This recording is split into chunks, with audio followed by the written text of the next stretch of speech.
जो पानी से नहाएगा वो सिर्फ और सिर्फ लिबास बदल सकता है। जो पानी से नहाएगा वो सिर्फ और सिर्फ लिबास बदल सकता है। जो पसीने से नहाएगा दोस्तों वो पूरी दुनिया का इतिहास बदल सकता है, पूरी दुनिया का इतिहास बदल सकता है। Welcome to the my channel Amit Kumar Gola. Like, subscribe और शेयर करना बिल्कुल न भूलें दोस्तों, एंड घंटी को दबाएं एंड रीड नाउ बुक। नमस्कार दोस्तों, एक बार फिर स्वागत है आपका आपके फेवरेट चैनल बेटर लाइफ में। आज हम जिस बुक की बात करने जा रहे हैं वो एक नहीं बल्कि दो ऑथर्स ने मिलकर लिखी है। इन ऑथर्स के नाम है बैरी डेवनपोर्ट एंड S.J. स्कॉट और उनके द्वारा लिखी किताब का नाम है डीक्लटर योर माइंड, यानी कि अपने दिमाग से अनवांटेड नेगेटिव थॉट्स को निकालना। आई एम श्योर आप सभी ऐसा चाहते हैं, है ना?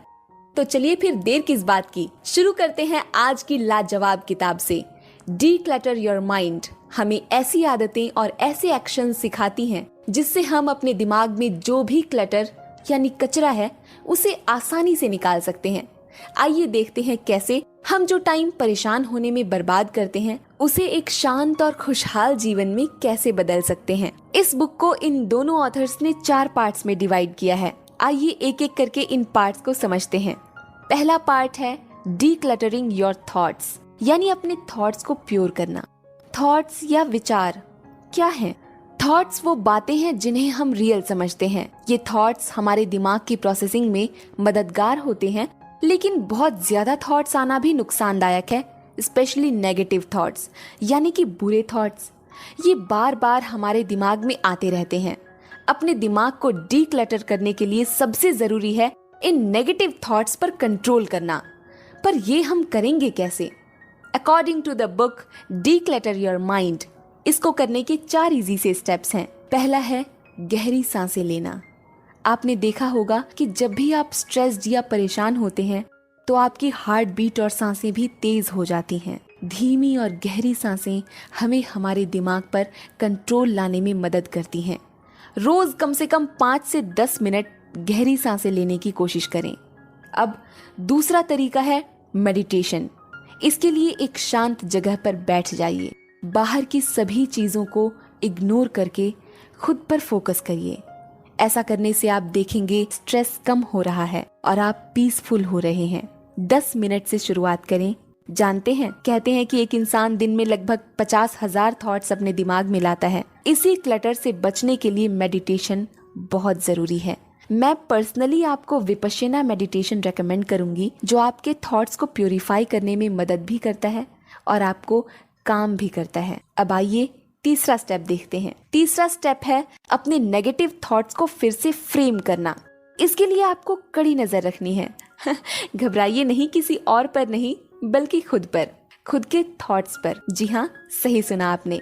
इनफैक्ट खुद को अपने थॉट से अलग समझिए और बस ऑब्जर्व कीजिए कि आपके दिमाग में क्या चल रहा है।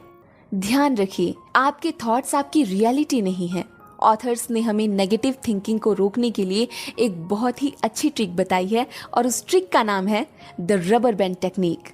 जी हाँ, बिल्कुल सही सुना आपने, द रबर बैंड टेक्निक। जब भी आपको कोई नेगेटिव थिंकिंग आए तो बस अपने हाथ में एक रबर बैंड लीजिए और उसे जेंटली खींच लीजिए। ऐसा करने से आप फिर से अवेयर हो जाएंगे और उस नेगेटिव थिंकिंग के फ्लो को बंद कर सकेंगे। काम करते करते डिस्ट्रैक्ट होना तो बहुत आम बात है, लेकिन कैसे हम नेगेटिव थिंकिंग से खुद को डिस्ट्रैक्ट कर सकते हैं, इस ट्रिक से हमने सीखा। इसका एक और औसम तरीका है, अपने आप को किसी काम में इतना बिजी कर लें कि किसी और चीज के बारे में सोचे ही ना।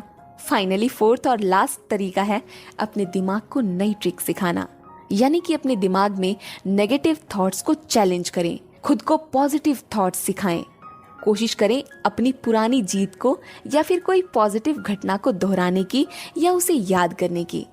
अपने संघर्ष से भागे नहीं बल्कि बाहें खोलकर उन्हें एक्सेप्ट करें। ये स्ट्रगल्स ही हैं जो आपको पहले से एक बेहतर इंसान बनाती हैं। अपने आप से पूछिए कि मैं इसे सुधारने के लिए क्या कर सकता हूँ या क्या कर सकती हूँ। पॉजिटिव एक्टिविटीज जो आपको खुश रखें, जैसे कि आपकी हॉबीज, उन्हें अपने जीवन में लाइए। ये कुछ भी हो सकती है, जैसे कि राइटिंग, पेंटिंग, कोई इंस्ट्रूमेंट बजाना वगैरह वगैरह। आपको ये जानकर हैरानी होगी कि इस बुक के ऑथर्स कहते हैं कि आपको खुद के लिए एक वरी टाइमर सेट करना चाहिए।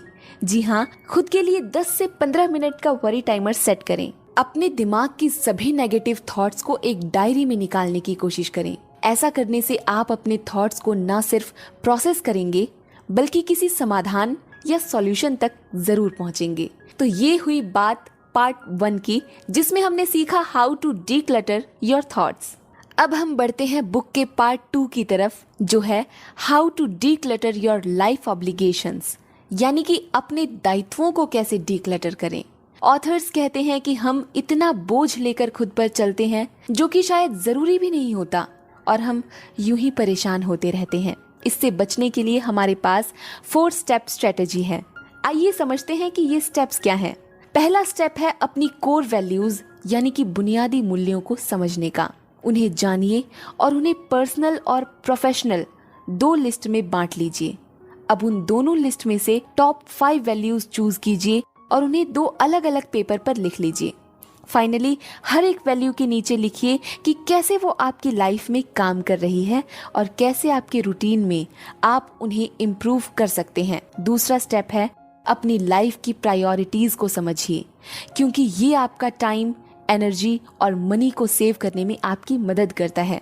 ऑथर्स के अनुसार 7 कुछ ऐसे एरियाज होते हैं जिन्हें आपको प्रायोरिटी देनी चाहिए, जिनमें कैरियर, परिवार, शादी, अध्यात्म, सेल्फ डेवलपमेंट, सामाजिक जीवन और आपकी हेल्थ एंड फिटनेस है। खुद से दिखा उतना जितना कि तेरे पास हो, दिखा उतना जितना कि तेरे पास हो, और बात उतनी का जिन तेरी औकात हो। दिल की गहराई से प्यार भरा नमस्कार।